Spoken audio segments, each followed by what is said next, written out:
Did you know Africa has a long history of powerful women who shaped its destiny? Their stories deserve to be told. Most times, history has focused on male figures, overlooking the queens, priestesses, and warriors who led with wisdom and strength. Some African societies has had women in leadership, politics, and even military strategy.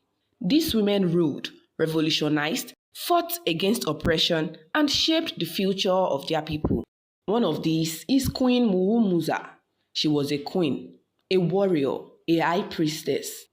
Who was Queen Muumuza? She is a queen who fought back, a priestess with power, a leader who refused to kneel. Due to her character and strength, many of her followers employed their spiritual beliefs on how she was the reincarnation of monarch Nyabigi, a great monarch from centuries ago. Queen Muumuza's story is wilder than you think. She fought against colonialism.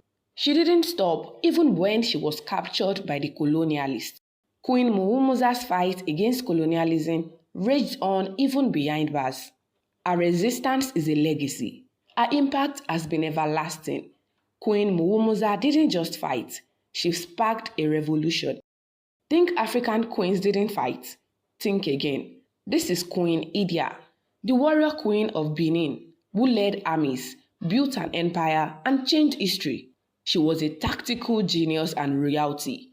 Queen Idia led the brave armies of Benin to win several battles, especially the Ida War, where she led her people to victory. Eventually, she went to war to secure the throne for her son. Imagine raising an army to protect your legacy.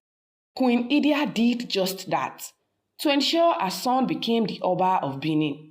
In return, he abolished the law on royal matricide in the land and further honored her with the Iyoba position, which refers to the king's biological mother.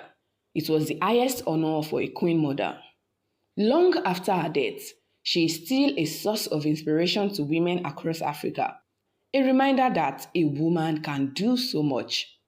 Aside from being a warrior, she was a healer who used medicine and spirituality to protect, to help her son ensure a peaceful and prosperous reign. Her legacy didn't end with her reign. Queen Idia remains a symbol of power, proving women can do it all. As a celebrated warrior, she was popular, but she got more fame when her face was cast on ivory. It was adopted as a symbol of Festac in 1977, which became one of the most popular artworks in the history of Africa. Our next female warrior is Saroniya of the Anza Empire in Niger. She was the queen who stood against the French colonies, sent them running with their heels touching their neck, and out of a small town. They called her the Black Panther. Born with yellow eyes, fierce in battle, and unshakable in leadership. Also, according to Antoinette Tijani, Saroniya was generically used for queens and female chiefs. Basically, females in various leadership positions, politically or religiously. But in the recent Niger, the title is now regarded as a name because Saroniya Mangu embodied the name and attached so much respect to it. She successfully developed military tactics, and by the time when the French came to take her land, she fought back with military strategies that left them stunned. Her ability to use her knowledge of her environment to their advantage deserves a lot of accolades. She used this ability to win so many wars that the invaders believed she possessed supernatural power. Today, she stands as a symbol of courage and strength, a warrior queen who refused to be conquered. Let's talk about the African women who created an all-female military. Meet Queen Angbe of Dahomey, the ruler who redefined power. While little is known about her, history remembers her as the founder of the legendary Dahomey Amazons. She shattered gender norms, proving that women belonged on the battlefield just as much as men. Training females from childhood, the Dahomey Amazons became elite warriors. They were merciless, fearless, and unmatched in battle. She protected her kingdom against invaders like the French, and the mighty Oyo Empire while protecting Dahomey. As the only female king in the history of Benin, Queen Angbe's courage is celebrated to this day. Ndete Yala was the last and the most famous Lingere queen of the Wallo Kingdom in Senegal. As the last and most famous Lingere of Wallo, she trained in both military and political strategy from childhood. Aside being a warrior, she was a skilled diplomat, building alliances to protect her kingdom from invaders. A video by Michael explained how she wrote a letter to the French colonial governor, informing them about how they are not allowed to trespass into her land. When they didn't listen, she took action, leading her warriors into battle against colonial expansion. Her resistance didn't end with her. She passed the fight for freedom onto her son, keeping the struggle alive.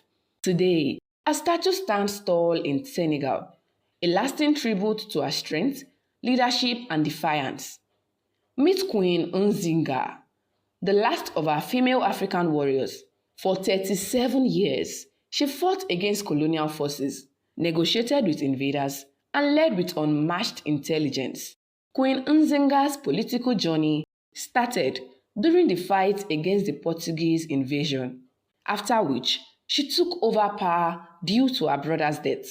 She then became the queen of the Ndongo and Matamba kingdoms in present-day northern Angola. She personally led troops into battle, fiercely defending her people against the Portuguese.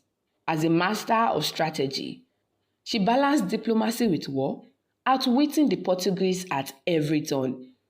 Her strength paved the way for women's leadership in Angola, and her influence still felt today. Celebrated as the mother of Angola, her name stands among history's greatest leaders. And that is our list. But which African warrior queen inspires you most? Let us know in the comments.